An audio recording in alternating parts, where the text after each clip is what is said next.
Bonjour à tous, j'espère que vous allez bien. Bienvenue dans ce nouvel épisode des tips de Melstock. Donc pour les nouveaux sur la chaîne, Melstock c'est le talk show où on met en avant chaque semaine un entrepreneur.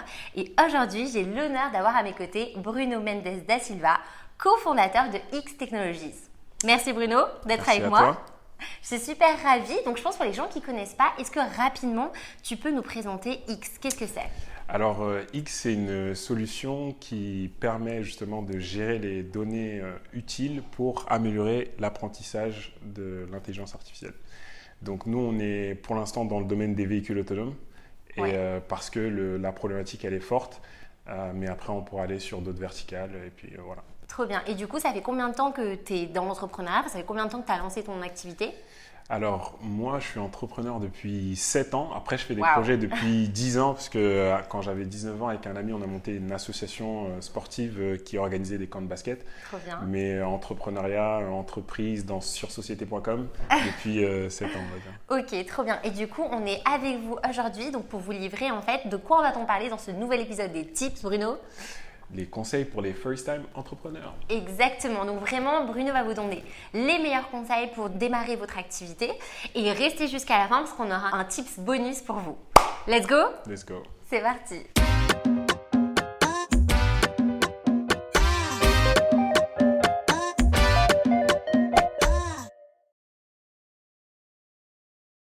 Alors, après 7 ans d'entrepreneuriat, moi j'ai des tips que je recommande souvent aux entrepreneurs que je rencontre.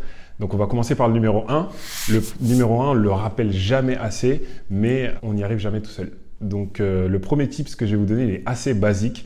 C'est il faut toujours essayer de trouver quelqu'un avec qui vous allez concrétiser votre idée. C'est super important parce qu'à un moment donné, si vous voulez que votre idée elle marche, eh ben, il va falloir que vous recrutez des gens et déjà convaincre une personne de rejoindre votre idée, votre concept au début, c'est déjà une preuve que vous êtes capable de convaincre des gens. Donc premier conseil, trouver un cofondateur ou un associé ou quelqu'un qui va vous challenger. Tips numéro 2, là c'est pareil, c'est un truc qu'on dit jamais assez, c'est par rapport aux finances. Une entreprise en fait ça se crée pour gagner de l'argent. On gagne de l'argent en essayant de résoudre un problème qui est assez, comme les Américains disent, painful, donc qui est assez douloureux. Les premiers deniers qu'on a, donc les premiers capitaux, les premiers investissements qu'on met, ils sont super importants et le plus important par rapport à ça, c'est de bien l'allouer.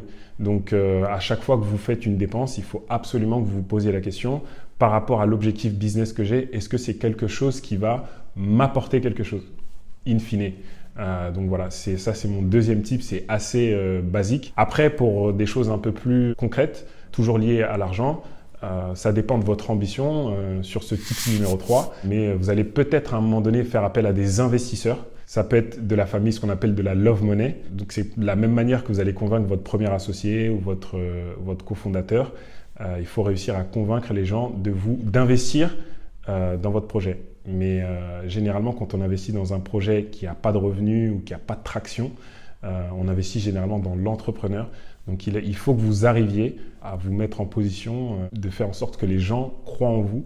Donc pour ça, il faut maîtriser son sujet. Donc il faut être incollable, il faut connaître son marché. Il faut avoir démontré certaines compétences. Donc il y a convaincre.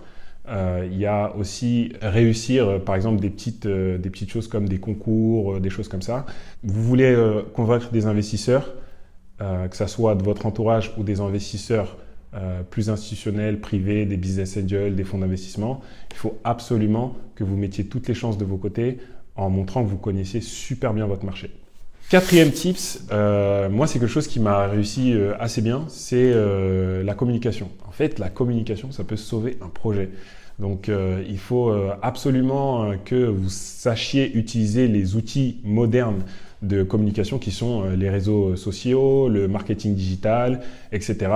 Et vous avez des experts, notamment Mélanie, qui propose justement un accompagnement par rapport à ça. Je ne fais pas de la pub, mais c'est super utile de communiquer parce que en fait, vous ne savez pas qui vous pouvez vraiment toucher une fois que vous avez communiqué et peut-être que c'est le client que vous recherchez, ça peut être l'investisseur que vous recherchez ou ça peut être la personne qui va vous introduire à ces gens-là. Je sais que c'est pas facile, il y a des gens qui sont timides, il y a des gens qui ont du mal à communiquer ou à être créatifs pour trouver des manières de se faire connaître.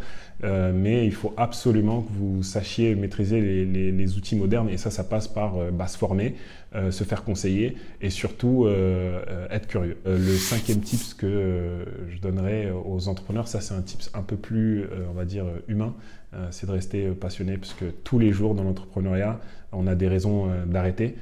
Parce que on pensait que ça allait se faire en une semaine, ça s'est fait en un mois, on pensait qu'on allait récupérer de l'argent, on ne l'a pas récupéré, on pensait qu'on avait préparé quelque chose de dingue et que les gens allaient être surpris, mais en fait tout le monde s'en fout. Le plus important des tips pour moi, c'est celui-là, c'est de rester passionné, c'est de rester enthousiaste et ça c'est le plus important. Voilà, mes 5 tips pour entreprendre la première fois. Tout en sachant que si il y a des choses qui ne fonctionnent pas, ça ira plus tard, vous n'allez pas en mourir, donc ça va aller. Donc pour moi, c'est presque fini. Je vais vous demander de vous abonner à la chaîne de Mélanie, donc Melstalk, où vous allez pouvoir suivre son actualité, ses émissions, ses tips et tous les invités qu'elle fait venir pour justement vous faire parvenir les meilleurs conseils et le meilleur accompagnement possible. Donc n'hésitez pas à vous abonner à sa chaîne. En tout cas, moi je vais le faire. Et voilà, c'est comme ça que notre épisode se termine. Merci beaucoup Bruno d'avoir partagé tous tes tips. Je pense que ça vous a vraiment aidé. Et comme promis, je vous ai dit qu'il y aurait une petite surprise. Bruno a un dernier conseil pour vous. Alors, c'est quoi ton tip ? Alors mon dernier tips, c'est le nerf de la guerre, c'est trouver son premier client. Je sais qu'il y a beaucoup de gens qui se posent la question et qui se disent où est mon premier client. Exactement. Comme où est Charlie. Mais en fait le premier client il est nulle part. Le premier client ça peut être soi déjà et ça peut être les gens de son entourage. Donc dans un premier temps, ne vous prenez pas la tête. Essayez de vendre ce que vous faites aux gens de votre entourage. Parfois, on se prend la tête à investir énormément d'argent, à essayer de chercher des gens à l'extérieur, mais vous n'êtes même pas sûr que votre service il est top encore. Donc, la première chose, c'est prendre des gens de votre entourage, essayer de les faire payer. Et s'il y a quelqu'un dans votre entourage qui veut bien payer pour ce que vous faites, ça veut dire que des gens qui ne connaissent pas seront capables de le faire. Donc, en fait, allez dans votre entourage, ça peut être proche, familial, amical ou professionnel, des collègues de bureau. Essayez de les faire dépenser quelques euros ou un peu d'argent dans votre solution et vous allez tout de suite voir si les objections, pourquoi les gens ils veulent ou ils veulent pas dépenser de l'argent. Déjà, il faut que vous soyez convaincu que vous serez capable de payer. Bon, ça c'est normal, mais après, les gens de votre entourage. Donc, moi, c'est un conseil que je donne à tout le monde. Il faut que vous ayez les voir les gens de votre entourage. Arrêtez de vous prendre la tête. Allez vendre aux gens qui sont le plus proches de vous. C'est des clients potentiels en fait. C'est des gens qui ont de l'argent, ils ont une carte bleue, ils peuvent payer. Donc voilà. Ok, super. Merci beaucoup en tout cas Bruno.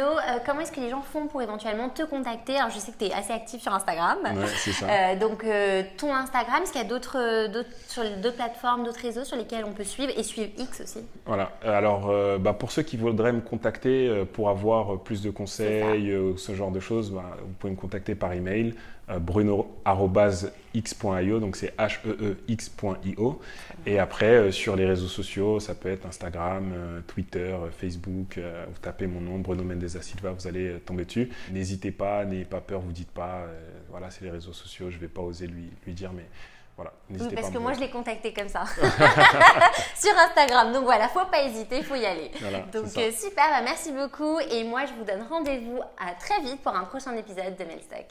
À bientôt.